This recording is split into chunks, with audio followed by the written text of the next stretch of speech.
ହେଇପାରିଲା ନାହିଁ। ରାଜ୍ୟ କେମିତି ବୈଠକ କଲେ ସେଥିରେ ବି ମଧ୍ୟ ସେ ପୂର୍ବ ଭଳି ଆମେ ବୁଲଉଛନ୍ତି। ତେଣୁକରି ଆମ ପାଖରେ ଉପାୟ ନାହିଁ। ଆଜି ଡ୍ରାଇଭର ସମାଜ ରାଜରାସ୍ତାରେ ବସିବା। ଆଗାମୀ ସମୟକୁ ଦରକାର ପଡ଼ିବ କି ସରକାର ଆମେ ବିପନ୍ନ ଗୁଡ଼ିକରେ ଆମ ପରିବାର ମଧ୍ୟ ଅଛି ଯେଠି ରାଜରାସ୍ତାରେ ବସିବେ ଏ କଥା ସରକାର ହିଁ ଦାୟୀ ରହିଛି। ଯଦି ଆମେ ଭିତରେ ଏଠି ରାଜରାସ୍ତାରେ ବସିବୁ ମରିଯାଉ ତେବେ ବି ଆମକୁ କିଛି ଫରକ ପଡ଼ିବ ନାହିଁ। କାରଣ ଆମେ ପ୍ରତ୍ୟେକ ସମୟର ଗୋଟେ ଡ୍ରାଇଭର ପ୍ରଶାସନ ଗୋଟେ ଡ୍ରାଇଭର ଜୁଲୁମର ଶିକାର ହଉଛି। ଏ କଥା ସମସ୍ତ ପ୍ରଶାସନ କେହି ଜଣ ଆମ ପ୍ରତି ଆହାର କରିବାକୁ ନାହିଁ। ଆମେ ସରକାରଙ୍କ ଆଜି ତାର ବିଫଳ।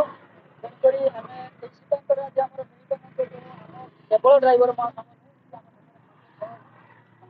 ଅଛନ୍ତି। ସମସ୍ତ ଡ୍ରାଇଭର ଭାଇମାନେ ଏଠି ଉପସ୍ଥିତ ଅଛନ୍ତି। ଆମେ ରାଜରାସ୍ତାରେ ବସିକି ଷ୍ଟେରିଂ ଛାଡ଼ି ଆଉ ଆମ ରାସ୍ତାରେ ଯେଉଁ ଡ୍ରାଇଭର ଭାଇମାନେ ଜାଣିନାହାନ୍ତି ଯାଉଛନ୍ତି ଭଳିଆ ଆମେ ତାଙ୍କ ଉପରେ ଜୁଲୁମ କରିନାହୁଁ।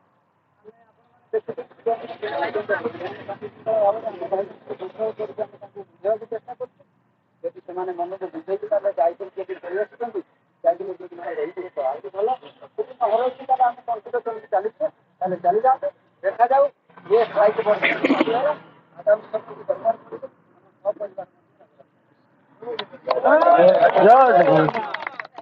ଦଶ ଦଫା ଦାବି ବହୁତ ଗୁଡ଼ିଏ ଦାବି ଯଦି କହିବେ ମୁଁ ବର୍ତ୍ତମାନ ପଢ଼ି ଦେଇପାରିବି। 10 ଦଫା ଦାବିର କୋଟି କୋଟି ଦାବି ତା ଭିତରୁ ଆମର ନିହାତି ଗୋଟେ ମାନେ ମୁଖ୍ୟ ଦାବି ରହିଛି ଯେ ଆମକୁ ଗୋଟେ ପେନସନର ବ୍ୟବସ୍ଥା କରାଯାଉ ଆଉ ଆମ ଉପରେ ଗୋଟେ ଇନ୍ସୁରାନ୍ସ କରାଯାଉ। ତା ସହିତ ଆମକୁ ସୁରକ୍ଷା ଦିଆଯାଉ। ତା ସହିତ ଆମର 10 ଦଫା ଦାବି ଅଛି ମୁଁ ପଢ଼ି ଦେଉଛି। ସେ କଥା ସମସ୍ତ ସମାଜ ଜାଣିଛନ୍ତି। ଆମେ ବ୍ୟାନର ପୋଷ୍ଟର ମାଧ୍ୟମରେ ଜନସାଧାରଣଙ୍କୁ ଅବଗତ କରାଇଛୁ। ସମସ୍ତ ପ୍ରଶାସନିକ ଅଧିକାରୀଠୁ ନେଇ ଗ୍ରାମ ସରପଞ୍ଚ ଠାରୁ ନେଇ ଏସ୍ଏଚ୍ ଗ୍ରୁପ ମଧ୍ୟ ଏ ମା ମାନଙ୍କୁ ମଧ୍ୟ ଆମେ ଜଣେଇଛୁ ଯେ ଆମେ ରାଜରାସ୍ତାକୁ ଆସୁଛୁ। ତ ତାର ପ୍ରଭାବ ଦେଖିପାରୁଛେ। ସମାଜ ଆଜି ଆମକୁ ନିଶ୍ଚିତ ରୂପରେ ସାଥ ଦେଉଛି। ପବ୍ଲିକ ମାନେ ମଧ୍ୟ ବୁଝି ଯାଇଛନ୍ତି ଡ୍ରାଇଭର ଭାଇଙ୍କ କଥା। ଆଉ ବାକି ରହିଲା ସରକାର କେବେ ତେଣୁକରି ଏ 10 ଦଫା ଦାବି ଭିତରେ ଏ 10 ଦଫା ଦାବି ଦେଖନ୍ତୁ ଏ ହେଲା 10 ଦଫା ଦାବି। ଏ ଦାବି ଆମେ ଏ ଦାବି ସାରା ସମାଜ ପୁରା ଓଡ଼ିଶା ଭିତରେ ଆପଣ ଯୋଉଠି ବି ଦେଖିବେ ସେମ୍ ଦାବି ସେମ୍ ଜିନିଷ ଏଇ ହିଁ 10 ଦଫା ଦାବି ଅଛି।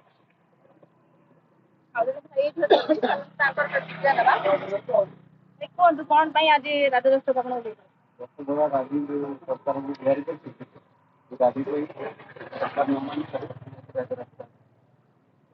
ଦାବି କଣ ପାଇଁ ସରକାର ଶୁଣନ୍ତି? ଆପଣ କଣ ଭାବୁଛନ୍ତି? କଣ ଗରିବ ବୋଲି ନା ଆଉ ଅଲଗା କିଛି କାରଣ ଅଛି? ସବୁବେଳେ ଡ୍ରାଇଭରଙ୍କୁ ବି ସରକାର ତଳ ଶ୍ରେଣୀରେ ବୋଲି ଭାବୁଛନ୍ତି। ସେଥିପାଇଁ ଡ୍ରାଇଭରଙ୍କ କଥା ଶୁଣୁନାହାନ୍ତି। ଚାଲିଛି